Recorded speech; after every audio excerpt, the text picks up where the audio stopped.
Hey everyone, it's Bombin in the AM, Scoops and the Wolf, and I guess, I don't know, I guess we should come up with nicknames for our guests. It seems weird to just say, oh, and then Cara Ellison is joining us. Like, that sounds so boring next to Scoops and the Wolf. Oh, there you go. Oh. Yeah, I can't think of an actual nickname right now, so I'm just resorting to my old sound effects, bag of tropes. Sorry. Awesome. Well, let's dive into this a little bit. Cara, is there a nickname? Do people have a nickname for you, or have you been nicknameless as you have gone through life? Nicknameless. I've been nicknameless so far, I think. I mean, people tend to call me by Cara-chan, which is that is in fact my Twitter name, yes. And I can't really remember how I got my Twitter name. I think it was something like an IRC, back in the day, an IRC nickname that I had because I had a Japanese friend who called me Cara-chan, which is just like a sort of friendly term for someone. So yeah, so I think I just had it since then. So yeah, people just call me that. And actually they do that sort of Spider-Man song where they're like, Cara-chan, Cara-chan. See, that's Cara-chan, That's pretty good. That's much better than my my IRC nickname story, which is that when I joined IRC and I was, 12, 13 or whatever, I thought the name Extremer with a capital X would be a cool name. Extremer. Yeah, with a capital X, because when you're 12, that seems like the way to differentiate yourself is to just capitalize the X.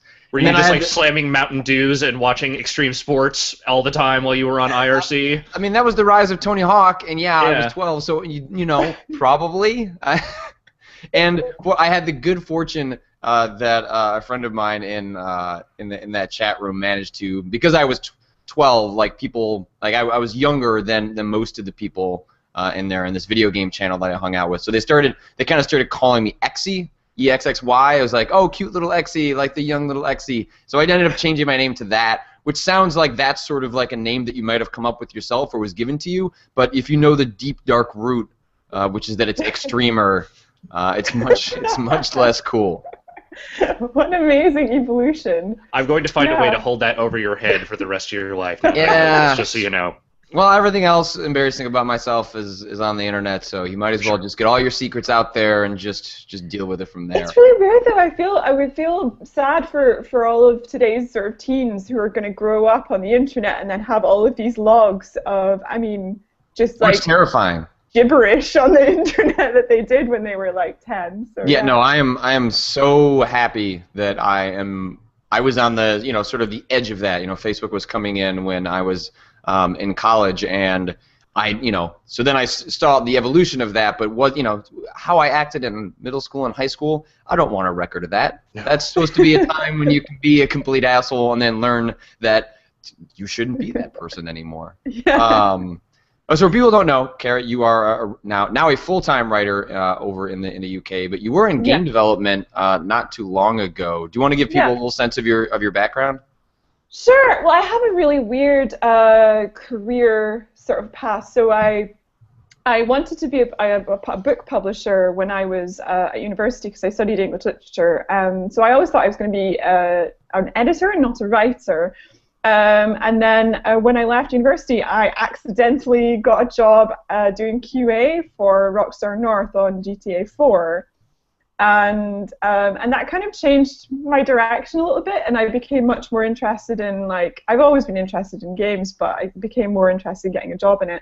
And so after I finished that, I went to live in Japan for 2 years teaching English, and then that sort of got me even more interested in video games. So when I came back, I kind of accidentally fell into doing stuff like production, and I started a job at Little Loud, which is in Brighton in the UK, and we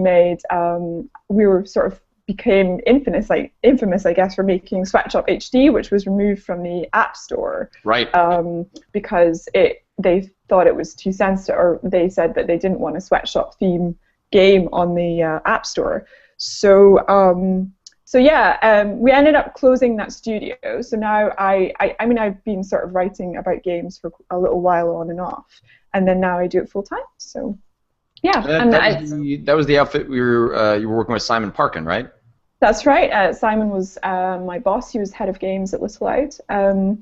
And now it's really weird. Now we kind of work side by side, and we're both full-time freelancers. Although he still helps me out with my grammar, occasionally. But Simon Parkin, the writer that anytime he publishes something, it bums everyone out because it's so much better than anything all of us could have done. He's a really, really great investigative journalist, and it's just because he's so interested in that side of stuff. He's interested in what people aren't covering, which I think I really admire, because he's got a nose for the parts of video games that people aren't really having a close look at.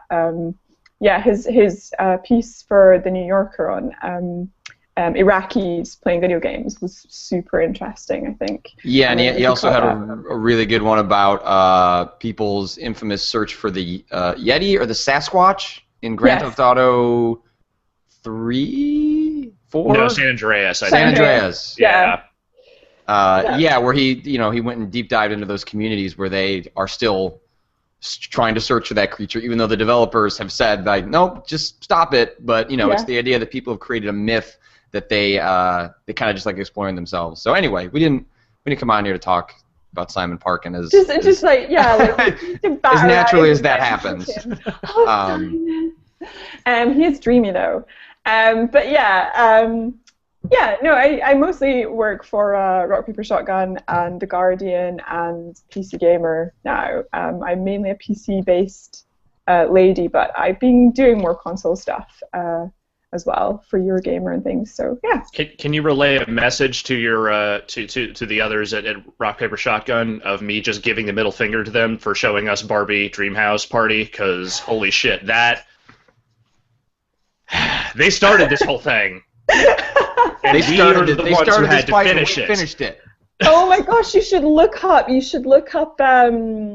Me and John Walker did not long ago. We did top baby games that were these little flash games that are made specifically for women and girls, and they're so awful, so painful.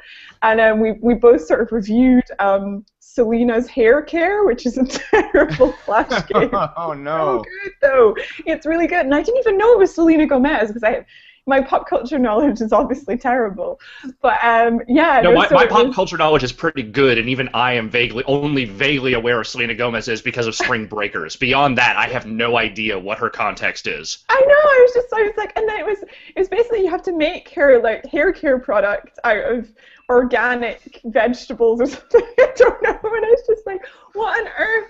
I don't even understand what's going on here. So yeah, it was very funny. So that's also one you should check out. But yeah, I will relay your enthusiasm to please do. Or middle fingers to the just these all over the place. Just finger lasers all over the place to those guys. But yeah, or the British way, which is V's. V's do the V's. That's what we do. That's it. But yeah, I will do that. One of the things that you've been doing over at Rock Paper Shotgun, I think maybe on your YouTube channel too, you've been playing Half-Life for the first time. That's right. How did you manage to get this far? I didn't know games writers were allowed to become games writers without having at least played Half-Life, but somehow you got around it. Yeah, this is the strangest thing, Patrick, because every games journalist that I come across is like, actually, I haven't played Half-Life either, or I never finished Half-Life, and I'm like, and did you know that Kieran Gillen never finished Half-Life? That's surprisingly egregious for the man's writing on games like Thief and games of the era. But I feel like it clashed with his Thiefness at the time or something, so that's probably because he's played Thief so many times over, but so yeah, and it's weird because I felt really kind of like I was missing a context for something. I feel like Half-Life actually made a context for a lot of video games, and was revolutionary in so many ways that I felt like I was missing out. And so I said to John Walker, I was like, well, I'm going to play through it for the first time. I want to see what everyone's always been talking about, and everyone's getting kind of impatient for the next Half-Life and whether it exists or not. So I thought maybe I would go back and play the original, and it's just really fascinating. I feel like there are lots of things that Half-Life takes from film particularly action film, that are really, really interesting, because mostly what games do is they actually take some tropes from film, like cutscenes, or to tell stories, and they use that in games. And I feel like that's actually not the best thing that we could be taking from film. And I think Half-Life, the developers at Half-Life thought so too. And I think what they took from film is jump cuts, like in the recent 30 Flights of Loving. They also did quite a lot of jump cuts. And I think that that's something that they took from film, where they moved the player character entirely. And you can move, and the idea that you can move the player character forwards and backwards in time, or to another location to let you see like the foreboding of what's going to happen to you. I think in the beginning of Half-Life, you're transported to Zen. Is that right? And then you, because like when the reactor explodes, you're transported to Zen for a few seconds, and then you come back, and everything's gone terribly wrong, which is partly your own fault. And it's really, really interesting, because that sort of mechanism itself is a really great storytelling mechanism that no one's really, experimented with since, apart from, I guess, Blendo, who did 30 Flights of Loving. Isn't that right? Blendo Games? Yeah. It was one of those things that when I played 30 Flights of Loving, strikes. It really is apparent, the jump cut, because it's kind of like the primary mechanic for like moving the story forward, and I mean it happens in such a compressed period of time that you notice it much more pronounced. Whereas in Half-Life, kind of like in a film, you don't necessarily think consciously jump cut. Like it's just part of the storytelling, and it's just a way of conveying a sense of place and character and emotion. Whereas in 30 Flights of Loving, like it is one of because it happens so fast, you're just like, oh, okay, jump cut, like we must have moved, like we moved. Whereas in Half-Life, because it takes place over such a longer period of time, it just kind of naturally, you don't necessarily notice that they're using that technique. That's right, and it's definitely more of a novelty in 30 Flights than it is in Half-Life. Half-Life, it's very much like a tool for telling, like one of the tools in the toolbox for telling a story. But yeah, and the other thing I really noticed in the beginning was the idea of having making the player feel at the environment's mercy is something that I think some of the best games exploit really well. I actually think that what we tend to do now is overpower our heroes, and we tend to make them way too powerful and have too many guns and have too many opportunities to make us like feel like superhuman almost. And that actually isn't particularly, I don't find it very fun anymore. It used to be because it was novelty, but now I'm kind of like, actually, the real tension in games, I think, and the real interest and the real engagement comes from actually from feeling like you might be vulnerable in some way, from vulnerability. And I think that's one of the things that Jim Rossignol said about Thief. On the 15th anniversary of Thief, he said, some of my favorite games are all about vulnerability. And I think that Half-Life really does make you feel entirely at its mercy all of the time through loads of scripted events, like things will fall away, or horrible dramatic things will happen in front of you. Scientists will be completely splatted as you walk through the door, and you'll be showered with gore. There's lots of things that Half-Life experimented with. And also the fact that, the ammo is always short. You're always short of ammo. And it's like in Resident Evil, it's almost survival horror. Resident Evil is like, you're short on ink ribbons, you're short on ammo, you're constantly, your control systems are completely out of control because Jill controls like a tank, So I think that's one of my favorite things about games, that tension, that feeling of like, I'm not going to make it. Alex, please tell me you've played Half-Life, right? We haven't had this conversation, but I have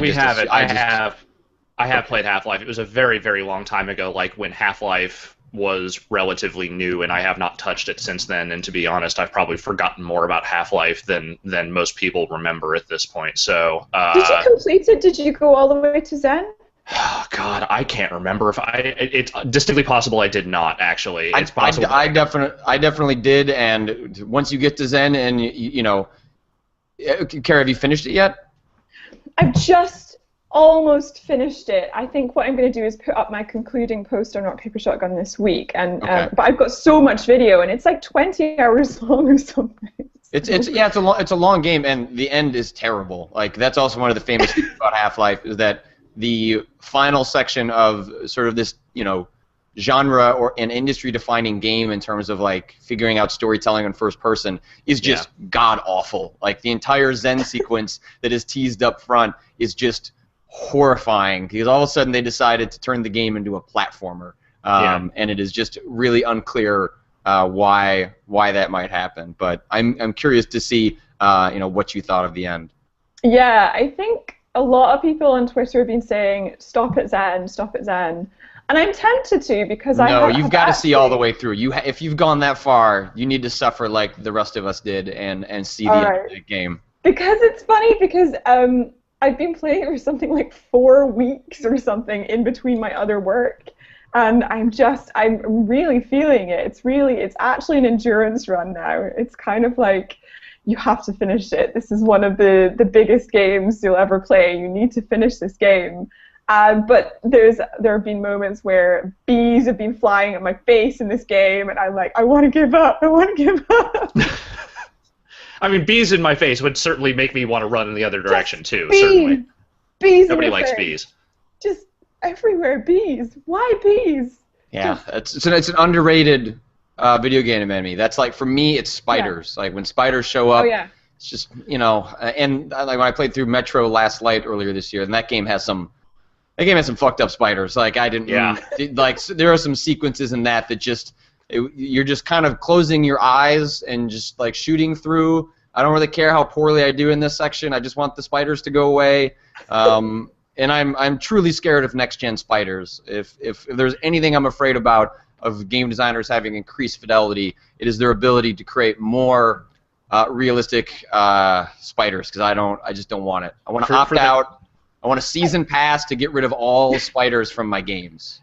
For the next generation, they're actually going to take bees, and then they're going to take spiders, and they're going to make a bee and a spider that go in one thing. Oh, flying spiders! That sounds terrible. With stingers. It's like in Spaced, where he says that spiders and mice are going to breed, and then it's going to be a horrible spider mice. Oh, gross! That would be the worst for me. I don't like mice. Yeah. But yeah. I feel like creepy crawlies in general, though, in games are awful. I just don't like them at all. I have a real fear of ants, so if anyone ever makes a game about ants, I don't think I could handle it. You should play. What was it? There was Sim Ant. Is there Sim Ant? There is. Yeah. Just do a YouTube video of me playing Sim Ant. Just cringing the whole time. I'm not sure how that exactly works, but maybe that's like a fine line where you could engage with the ant without it, but it's a game from like the 90s, so like it can't creep you out too bad probably. Yeah, so maybe stay away from like Earth Defense Force though, because there's a lot of large spiders and ants and other things in those games that are gigantic and building sized. Oh my gosh. I quite like the bit in Half-Life where you get those little beetle things that you can pick up as you can throw them at people and then they try and eat their kneecaps or something. I thought those were amusing because it got to the bit where there's ninjas, really annoying, annoying ninjas. Mm-hmm. They're like these skinny ladies who like jump all over the place and they're just so annoying and you can't kill them and I just grenade them eventually. But essentially you can have a really good time by hiding around a corner, throwing one of those beetles at them, and then just hearing them like freak out and shoot it, and I'm just like sitting behind the corner going If someone doesn't like creepy crawly stuff, you're taking a sick amount of pleasure out of destroying those ninjas with your little bugs. Well, I think they have the best idle animation. I don't know if you remember, basally Gordon they kind of like crawl in your hand, right? Yeah, and they kind of crawl around, and then he goes like this, and then the thing tries to bite him, and he's like, ah. And it's just the best idle animation. I'm really a fan. I'm going to change the topic of conversation. Great idea. Alex, what were you playing over this weekend? Oh man, let's see. I actually played a bunch of stuff. I finally got into Dead Rising 3. Which I played a few hours of, and I am liking a good bit more than certainly 2, and probably even 1. My problem with that series has always been I found the time limit so restrictive and the design of those games so antithetical to the fun part, which is just mowing down zombies in the most absurd ways possible. This one finally scratches that itch in a way that I feel like I can get behind. Dead Rising 3, I mean, the original Dead Rising was, a neat first effort, and it had some cool ideas, and the mall thing was neat, and I fucking hated Frank West, but whatever. This one feels like they have finally they've got the reins on what that game should be. Yes, the story is still almost offensively stupid, and I hate pretty much all the human characters in it, but the act of creating weapons to destroy zombies and the vehicles and all that stuff finally feels like a formula that I am excited about, and if they make another one of these, I will actually get really interested in whatever they decide to do next. Like this one I paid almost no attention to going in because I'd kind of written that series off, but now I think they have a direction that makes sense. Yeah, I'm probably on the other side of the camp in that I think it's a cop-out that they have made the normal mode, not the oppressive. You still got your nightmare mode there, man. I know, but I feel like by shifting it to the side, and I guess maybe if they had set the game up sort of like how Halo does with its heroic mode, where it says this is the way to play the game as opposed to defining it as this is a harder, more extreme version of the game. Because I feel like the time mechanic is sort of part of what really defines Dead Rising. I know that there are other parts that are appealing, and it definitely depends on your preference, but I feel like the oppressive nature of the time, and this is coming from someone that loves Majora's Mask, so maybe it's not a surprise that I'm just, Dead Rising is as close to another Majora's Mask in a weird sort of way, in the sense that the time is something you're competing against at all. It's the biggest villain in the game. There are zombies, but really what you're fighting is time. And I just found that to be a defining characteristic of the game, and I understood why it put people off. But by removing it, and it's not completely removing it, but it kind of removes it because most people aren't going to engage with it. It pushes it pretty far to the back. Yeah, and so when I do get around to playing the game, which probably won't be till early next year, I'm probably going to play it with that stuff turned on, because it's like if I'm going to play this game once, I kind of want to play it, sort of how it was meant to be played, I guess. Yeah, I mean, for me, it's not that I hated the notion of the time mechanic. It's that I found it, the way they had it, especially in the first one, so oppressive.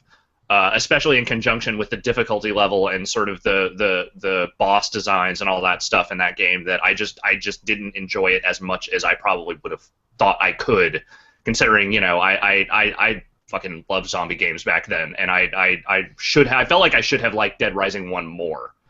2, I went in, I played a few hours of it, and was like, I don't care for any of this. This is not working at all, for a variety of reasons. But this one, I don't know. It feels like they finally got to the zombie playground, the zombie sandbox thing that they've been trying at since that game first came about.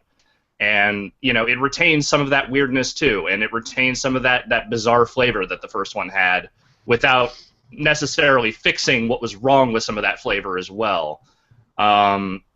I don't know. I mean, I went in expecting basically nothing out of that game. I didn't have any expectations going in, and the first 4 hours or so that I've played of it, 5 hours, I've been really into it. I've been enjoying, it's not the situation where before, every time I would save in a safe house or a bathroom or something, I would sort of dread going back out and having to fight all the zombies running around. Right. This time now I'm like, okay, well I can just fashion another, giant dragon head or fucking, chainsaw sledgehammer or whatever, and I'm just gonna run around and kill stuff, because it's not that there's no danger to it, but it feels like I finally feel empowered enough to just actually make that the big dumb playground that they've been kind of shooting for forever with that series. I mean, part of me is kind of rejoicing that they've done the big dumb playground that you're talking about, but also it's kind of a bit, I don't know, something about me is it's a bit creatively kind of, it's just more of the same, except, I mean, they didn't really do anything next gen with it apart from just make it massive, bigger. Yes, you're right. And so it's kind of, and yeah, as you say, they've pretty much taken away much of the time constraints, so it's kind of a bit of an odd, it's almost like they've just made DLC except massive. Because you're not wrong. Yeah. Yeah. Go ahead. I kind of really like the idea that, you can mash two vehicles together and then just mow some zombies out in hours on hours. And I really love the extraordinary lengths they've gone to invent ridiculous tools and like weapons and silly stuff, because they're all fantastic and amazing, and there's some ridiculous costumes in there. And you know, the main character, he is stupidly hot. I'm not complaining, but like, it's just one of those things where you're kind of like, they could have experimented a little bit with this franchise, but I think they kind of missed that opportunity maybe. I think a lot of the problems with the Dead Rising is like, it's, you know, it's made by Capcom. This one's funded by Microsoft. It started as a very Japanese-style video game that was then handed to a Canadian developer who was asked to make a very Japanese-style video game. And then this is the first one where it's funded by a Western company and then made by a Canadian company. And it seems like they got their first chance to kind of start defining how they want it to be. So it doesn't shock me that this is a weird amalgamation of a bunch of different interests and like weird old stuff and kind of new stuff. And it seems like maybe they need another game before they'd be able to kind of fully put their own print on it.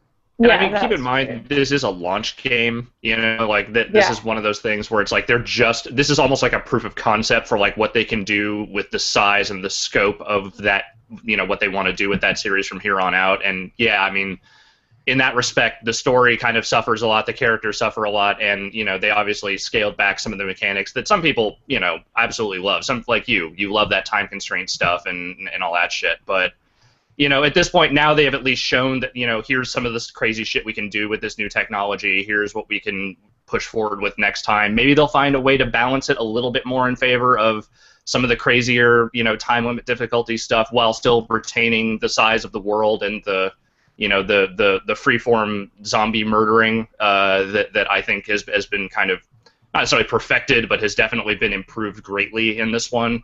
So, you know, at the very least, this one has got me back into Dead Rising. I am interested in what Dead Rising is from here on out, whereas after 2, I was all but ready to just say, you know what, I am done with that series altogether. What do you think of the Kinect controls for it? Because I was sitting by this lovely, boss fight designer, I think. He was trying to take me through it, and he was saying, everyone who's played this game today, whenever they wanted to shake off a zombie, they were kind of like in front of the Kinect, like like this. And he said that he basically said to me, "You're just like a Deadeye. You're just like, nope."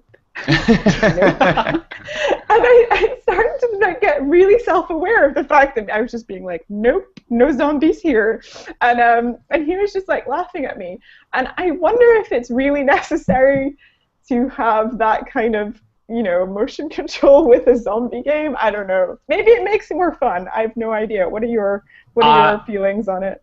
It certainly doesn't make it more fun, I'll say that. I'm also wondering if maybe that's how you would react if an actual zombie jumped on top of you. Just be like, nope, motherfucker, not happening. Whereas everyone else would do the, you know, panic flailing thing, which is certainly what I've done a couple of times. I find them wholly unnecessary. I especially find the voice aspect super unnecessary, where I'm like, there's like a boss fight early on where you in order to taunt him to come after you on his giant flaming motorcycle of death, you have to yell, "You're crazy," into the Kinect. But as I would continue to do it, I would get more and more monotone. So at a certain point, I'm just kind of going, "You're crazy," and then he would just start screaming and then come after me. Like it was just. That's actually kind of amazing. Yeah, and it's dumb. But at the same time, maybe there's a little bit of merit, not necessarily in the way they intended, in that you can kind of play with that stuff a little bit on your own. But I find all that shit wholly unnecessary for the most part. The game that I got super into over the weekend, Alex will be happy to hear I finally started playing Assassin's Creed 4. Excellent. Black Flag, which all I have to say is shanties, man. Yeah!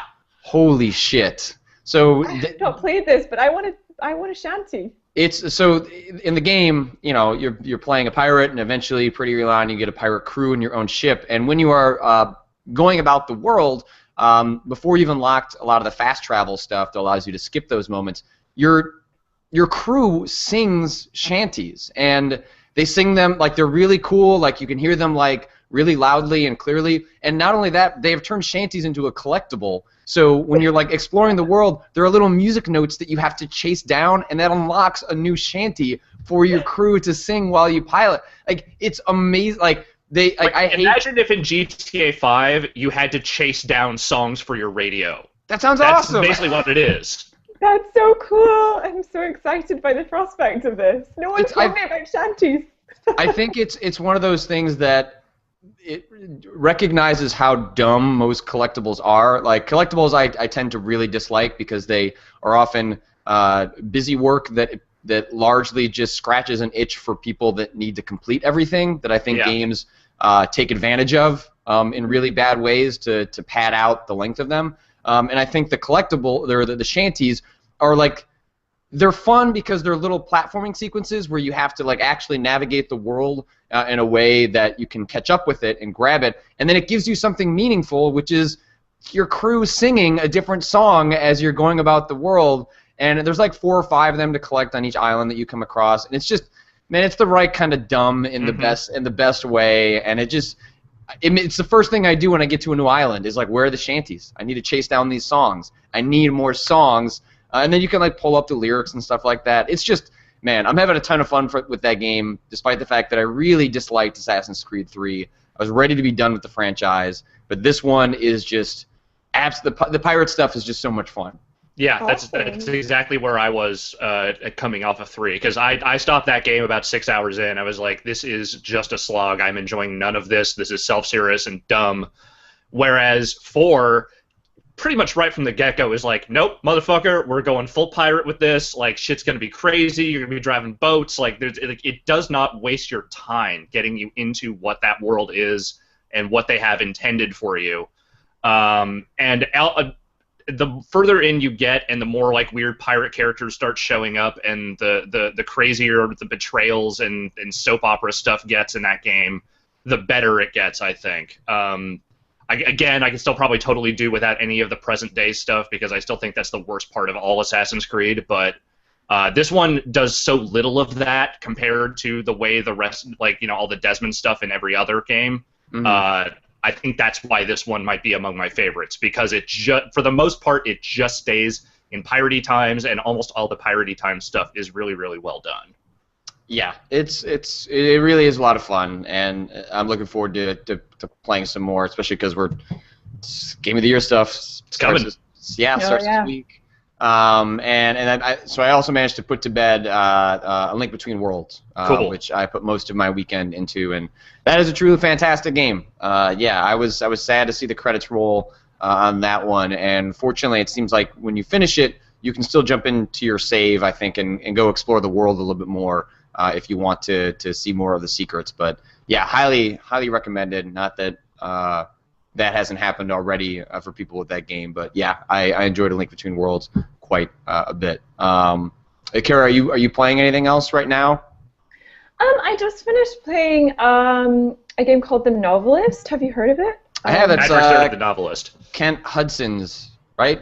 Kent Hudson. Yes. Kent Hudson. That's who sent it to me. And it's a really kind of thoughtful look into family relations and just like basically how small decisions can change sort of the course of your whole life, and basically affect the outcome of your relationships with people. And in that way, it's a really interesting concept. But part of me is sort of dubious as to whether it's really achieved it. Did you play it, Alex? No. I have not played it yet. No. Okay. I played a short demo of it. I mean, the game's interesting in the sense that, like, sort of the setup is that it sounds sort of fantastic at first. You know, you're playing as a ghost, and you're going around this house, and you know, there's a husband, a wife, and a child, and basically as the ghost, you're able to listen to the internal thoughts and the external thoughts of these different characters, and then make some choices about how they choose to spend their time. Whether it's, you know, the novelist is, you know, a reference to the husband who is in the middle of writing a book, and you know, you can make choices. At least this was the demo version I played. I've not played the full game. The same. Where, you know, you'll make the choice, like, do you go to the beach with your son and play with him, or do you stay inside and work on your book? And the decisions are intentionally simplistic and sort of exaggerated. Like, the game, you know, sort of knows that there is maybe a possibility you could do both, but it's supposed to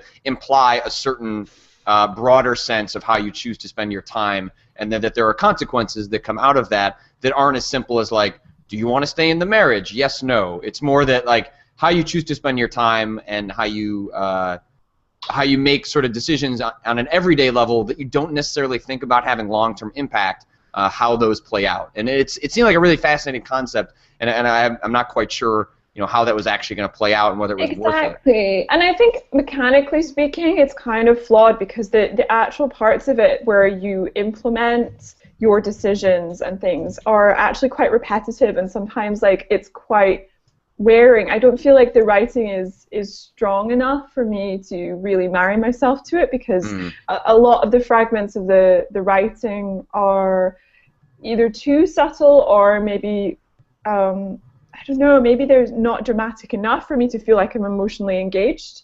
And so a lot of it is, I mean, partly it could be just because I'm essentially a single woman who, isn't in a marriage and hasn't got a kid, and maybe, but also like I feel like actually Gone Home has completely spoiled this game for me, because it's so easy to compare the two. Like Gone Home is an empty, melancholy house. It's basically about familiar relations. It's about the bonds between people. It's about having an emotional connection, and it's about decisions that are made. And the only difference is that there are ghosts in the novel.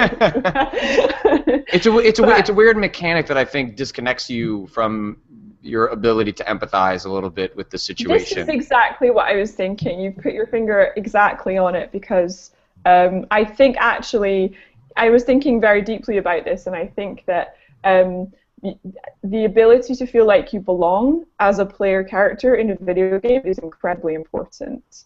And I think this doesn't work because I didn't feel like I belonged. Whereas in Gone Home, I think Steve Gaynor was very careful to say we really wanted you, the player, to feel like you belonged in this house, and so we made you a family member.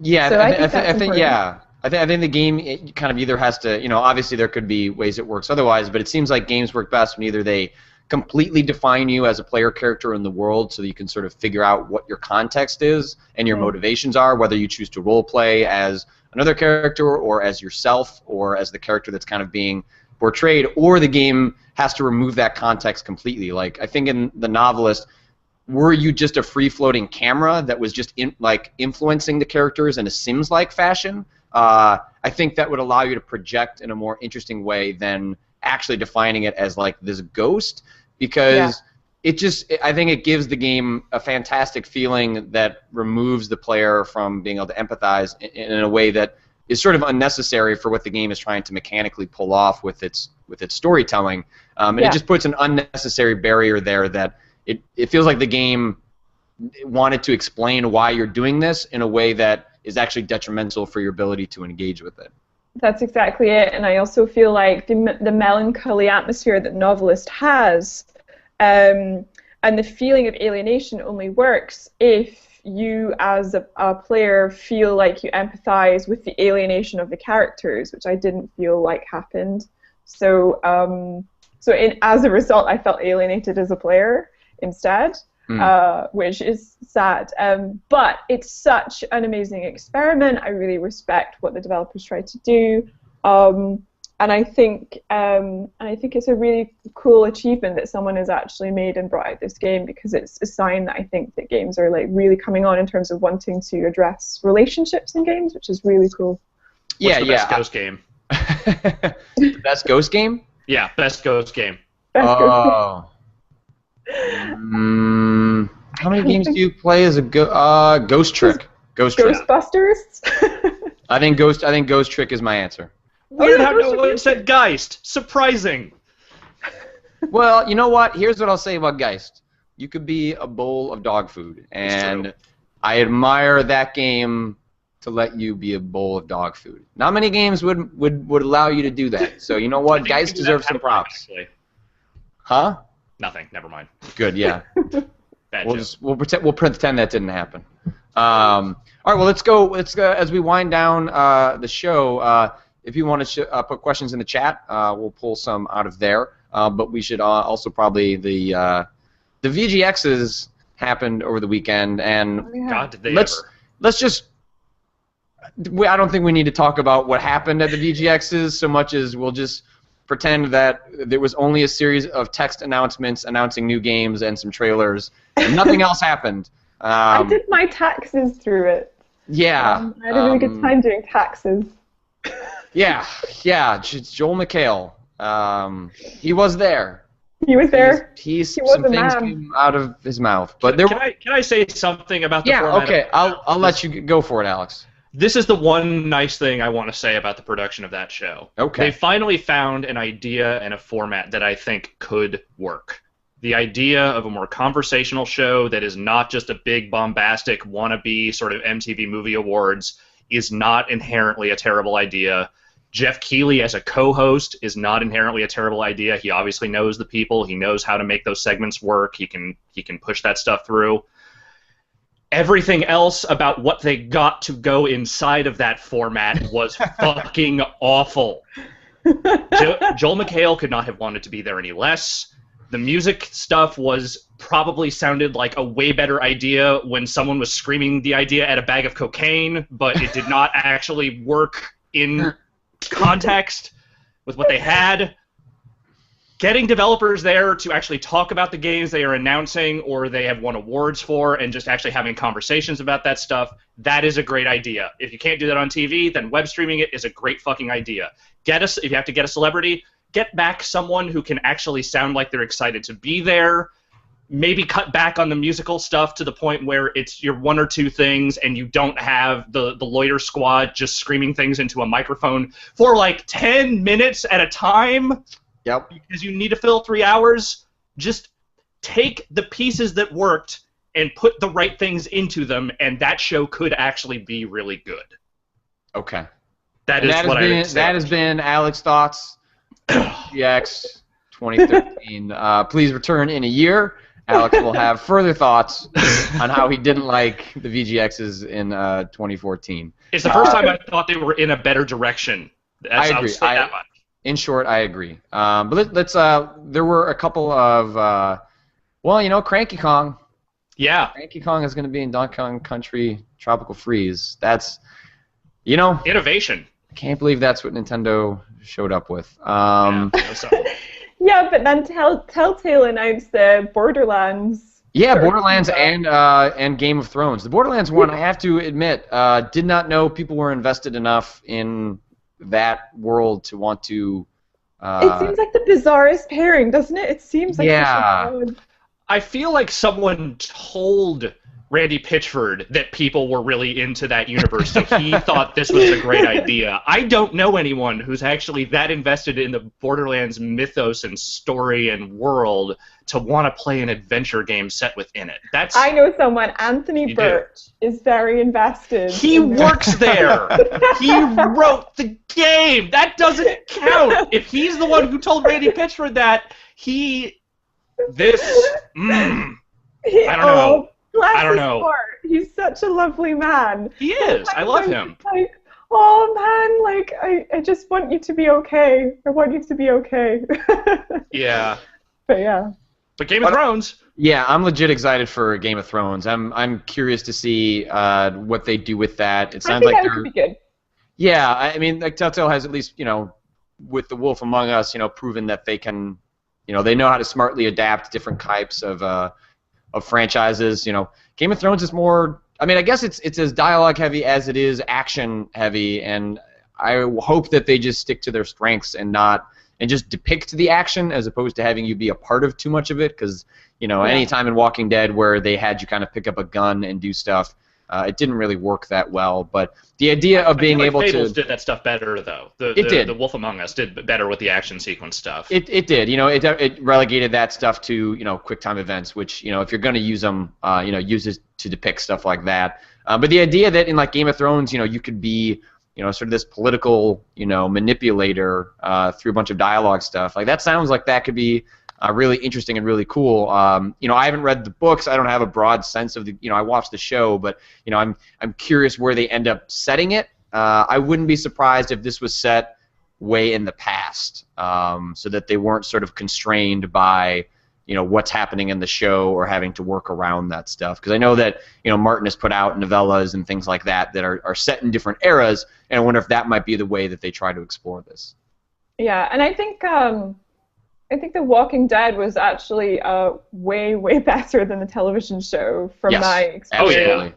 Absolutely. So there is a chance that they could definitely do something really nice with Game of Thrones, because I think they definitely have the chops. Although they don't have Sean Bannerman and Jake anymore. Correct. So that could go wrong, but we'll see.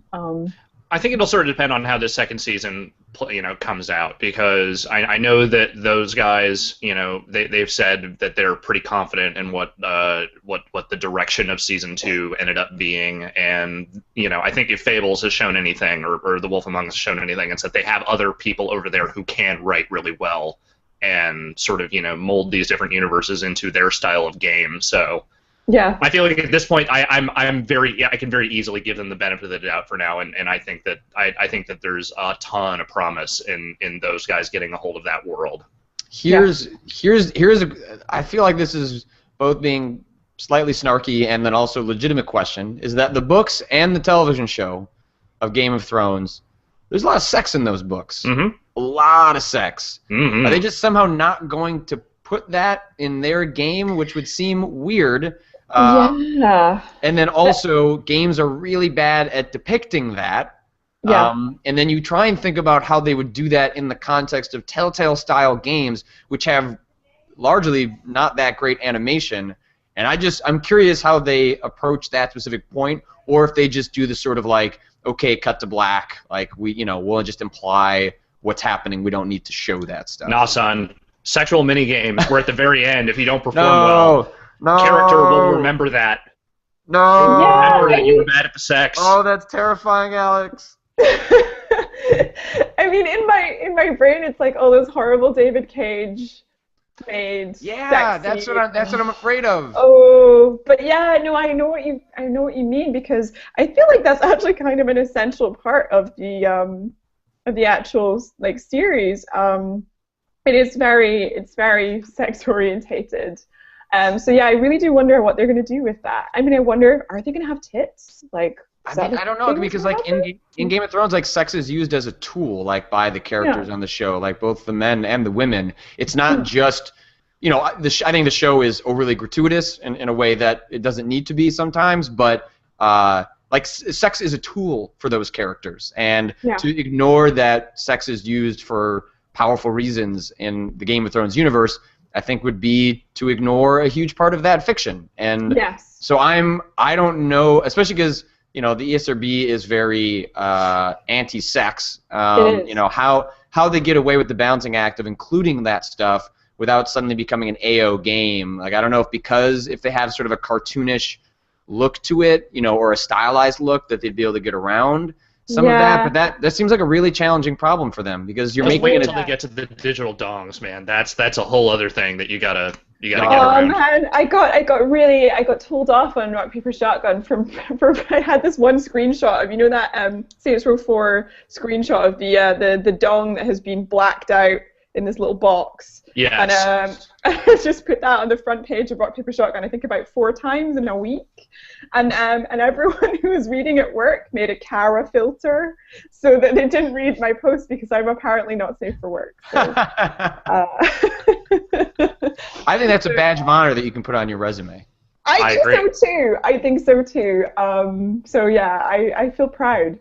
But yeah, no, dongs are a problem in video games. You don't see very many of them in them, definitely. Video games have a problem. They Cara, do. Ellison, Rock, Paper, Shotgun. Yeah, they do. But yes, there are a few on free indie games, so check those out. Yeah, check out those dongs. Says Cara Ellison from Rock, Paper, Shotgun. We're going to tribute all dong quotes to Cara Ellison from Rock, Paper, Shotgun. All dongs, all the time. Let's see. I don't know. There's a couple other small things. There were new mechs announced for Titanfall. Big shock. But that looks cool. We have to talk about the one thing. The one thing. What's the one thing? Hello, No Man's Sky, man. Yeah. Yeah. How is that being made by 4 people? That seems impossible. Well, literally impossible. I remember people said that about Sorry You're Being Hunted. Do you remember? People were like, how are you making that game by yourself, Jim? And Jim's like, well, I'm not. But it's obviously it's a massive scale, and yeah, like I feel like they can do it. But the problem, I think, for me is with procedural generation, it's really hard to make it interesting. Right. Because you're reusing the same assets all over and over again. So you need to make it look like new territory each time, and that's going to be the problem, I think, for them. But that's the only thing. I think they'll solve it. They'll be fine. Yeah, I definitely hope so. I mean, the Hello Games is a is a smart studio. Joe Danger is a Joe Danger 2 kind of got, I think, ignored because people kind of got their fill from the original game, but they're both excellent games, and I the only thing that worries me is that this got such a huge response that the bar, I think, the expectations for this game are now enormous. Right. And that can be a good thing or a bad thing. That can that just motivates the team. That that it raises the profile of that game in a way that for to give a little bit of credit to the VGXs, like a game like this would not have gotten a platform like this anywhere else, and to if you're looking for positives out of a show like that is largely just a commercial,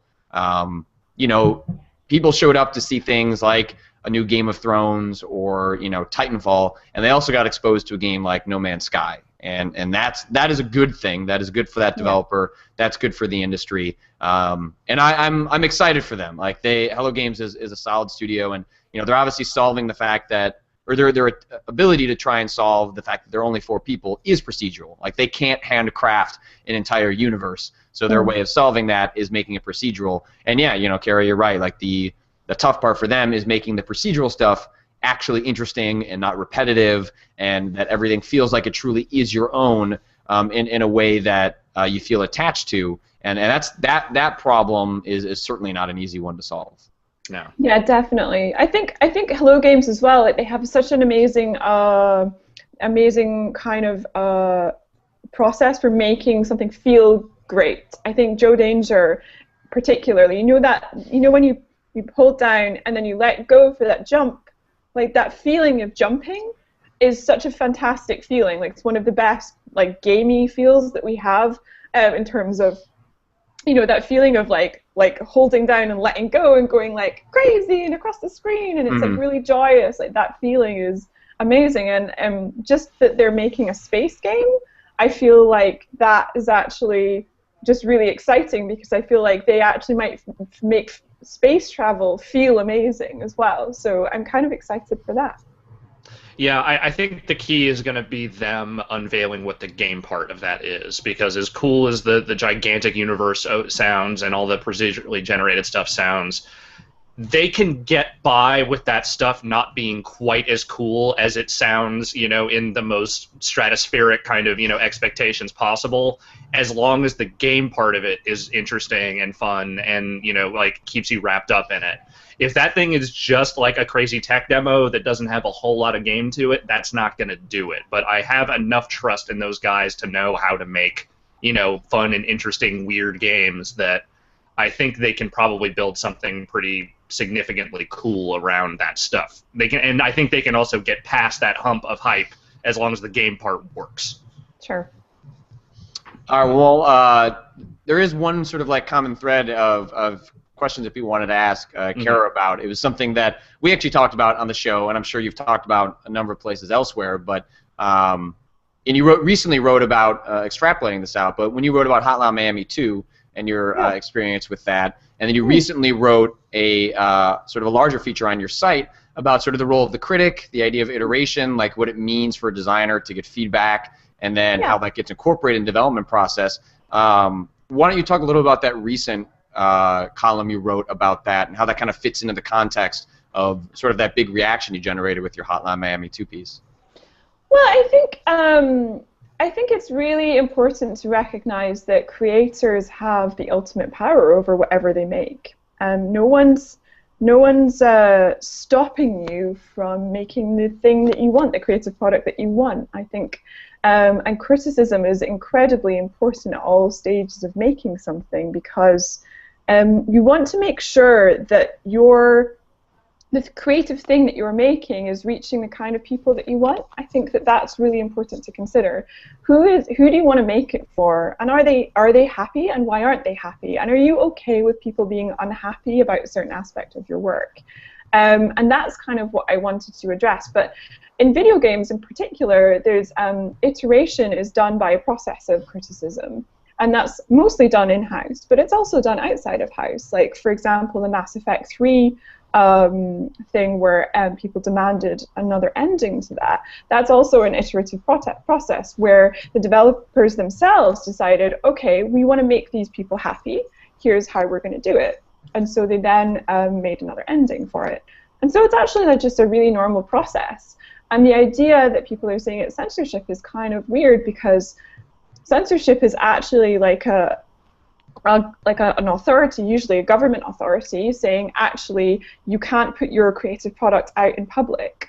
But when a critical conversation happens where someone says, oh, I didn't find this to hit the spot for me, or I didn't find this to work, that's actually, you can have that conversation because that kind of work is already out in public. So there's no censorship process going on there. What censorship actually is like, for example, in the UK, the BBFC didn't refuse to rate Manhunt 2. And so that was actually effectively banned here in the UK. That's actually censorship. It meant that no one could actually play this game. And not many people knew why either. I mean, people assumed it was because it was too violent, but I'm not sure at the time it was entirely clear because no one had played it.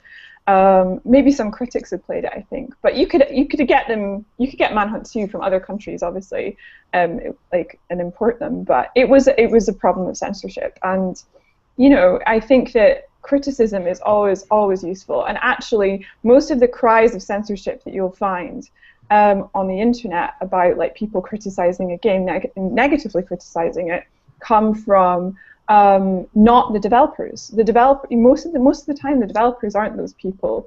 In fact, developers really do welcome criticism, and I think that makes all of our jobs really important. I think it's important to criticize positively and negatively all of the time. I think it's an art in itself as well. It's an important job. One thing I've learned about the internet is that most of the words the internet thinks it knows, it doesn't actually know the meaning of. So this is a problem. I think perhaps is an essential misunderstanding of the word censorship. Yeah. But it's also probably criticism. Like, yes, criticism is thought of as inherently negative when yes. That's not actually, at least how I think about it. No, criticism is it can be any kind of like analytical sort of writing. So I think.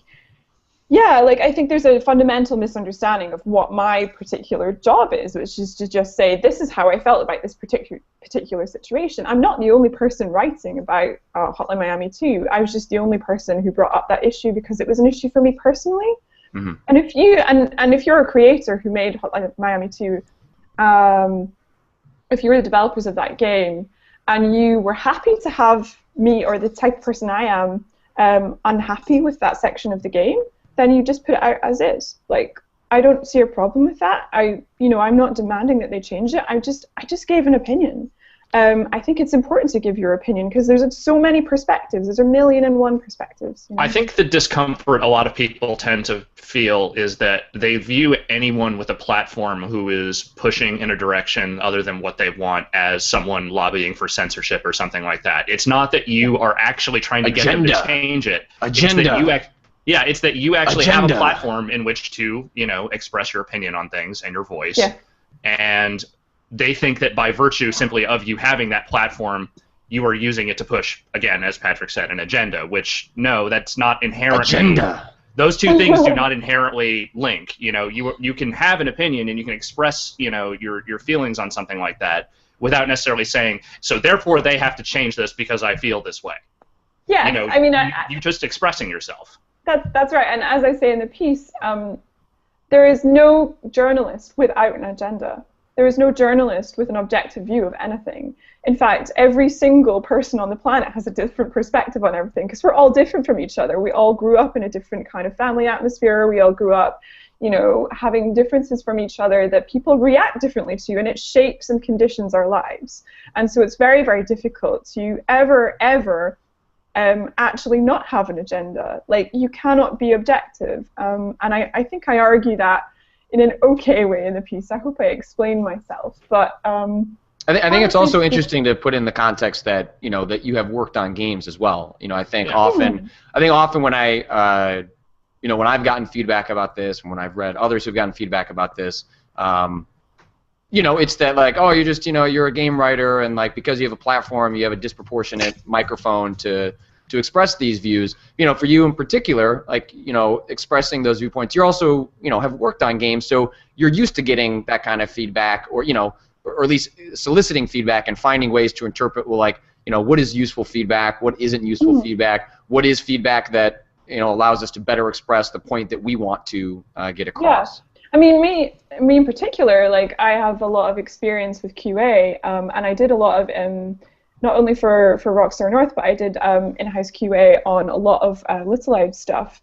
And a lot of it was a process of deciding where, in the QA process, like, what is useful feedback that some of our testers were giving, and what are we going to leave in the game, and what are we not going to leave in the game, and what do we have time to fix, and what do we not have time to fix, and is this sending the correct message? And a lot of the time we were asking people, like, you know, is this effective, like, or is this offensive, or, you know, like, for a lot of our games, like, we wanted to put across a particular message. Say we're making a game for little girls. We wanted those girls to feel a certain way about our games, and so we needed the feedback on that. And so, yeah, a lot of it is really deciding how much you're going to take on board and whether you have time to do it, and lots of different decisions and, like, different ways to sort of measure, like, who your game is for. And it's always really important, and critics are important for that too. I guess QA are kind of like just in-house critics, in-house game critics. That's all they do. They're just slightly more technical minded, I think. Right. Well, the last thing I at least want to give you a chance to plug is you were a writer on a big special, a Charlie Brooker special that just aired, right? Yeah, that's right. I was on the writing team for How Video Games Changed the World, which I think is like a slightly dramatic title myself. Because it's mainly about the history of games and, like, how they influenced, well, usually games and culture, like, within themselves. But yeah, it's a droll look at some of our most influential titles. Obviously, there are some things that we had to miss out or cut. We were, I think, originally going to put Gone Home in it and other things, but we kind of ran out of space. But it's like an hour and a half almost, and I'm not sure how people outside of the UK are going to get hold of it, is the only thing, because it was made for Channel 4 in the UK and aired on our TV, I think, 2 weeks ago, maybe a week ago or something now. I think it's put stuff up on the web. It's on YouTube, I think. I'm pretty sure. I haven't had a chance to watch it yet, but I know I embedded it in my Worth Reading feature on Friday, and it played for me, so I think they just put it up on YouTube for people to watch. Yeah, I mean, they might have taken it down now, because I'm not sure it can show. That might have been unauthorized. That's possible too. I think it might have been unauthorized, but certainly you could probably try legal means to get hold of it. Definitely. There are ways on the internet. There are ways. There are definitely ways. But yeah, and yeah, like, everyone has been super complimentary about it. You know, that's great. That's super great. I'm glad. Awesome. Well, Cara, we have definitely appreciated you having on this morning. I guess now early evening for you. It's like, what, 5:30 over there now? Well, it's weird. It's 4:30, which is, you know, it's unusually dark. I mean, this is, you know, You've gotten darker as the show has gone on. I know, it's really weird. I mean, I feel like I'm in, you know, North of the Wall in Game of Thrones or something. Oh, well, this is Britain for you. So yeah, I hope I can see my way home, basically. Yeah. Also, well, where can people follow you? Like, where can they continue to follow your work? I mean, obviously, we will have you on again sometime, but in the meantime, where can people continue to track your work? Well, super nice of you to have me. You can find my website at caraellison.co.uk, just caraellison.co.uk, or you can follow me on Twitter. I tweet a lot. You do. You are a big tweeter. I'm a big tweeter. I tweet a lot at Carachan, CARACHAN1, Carachan1. So you can follow me there. Awesome, Alex. What do you got? What's on your agenda this week? Oh no! Oh. Yeah, so I'll be reviewing that sometime this week, and then the rest of it, I'm working on getting our special guest top 10 list together for Game of the Year stuff. stuff. I'm working with you on that. I have some emails to sort through to make sure we finalize that list. As do I. Yeah, we need to get on that stuff. And then I may or may not be getting on a plane to San Francisco on Wednesday morning. Is that happening? What are you gonna do? We're in the middle of we're starting Game of the Year stuff for Giant Bomb, so I might be on a plane on Wednesday morning and around on Wednesday, Thursday, and Friday. Can you give us hints? Can you give us hints? I don't think we could because we don't even really know what's going on. Oh, okay. Okay. So NBA Live 14, Game of the Year, Giant Bomb. So that's my way of getting around hints is that I don't know what's going on. My game of the year is Slave of God by Increpare, which was a January game. So for the entire year, I've been going, is that game good? So, yeah, exactly. Well, Cara, it's been truly a pleasure. Thank you for joining us for our morning show. We will have you on again sometime soon if you allow it. If you allow it. Hopefully you did not have too terrible a time. No, that would be wonderful. And next time I'll invest in some lights. Yeah, we've got those Christmas lights behind you. So next time you I should put them on. I'll plug them on next time. All right. Awesome. All right. Well, Alex, I will. I think I'll talk to you on Friday. I think we'll be able to. Let's assume we will. Yeah. Okay. All right. Cara, thanks again, and Alex, I will talk to you on Friday. Woo.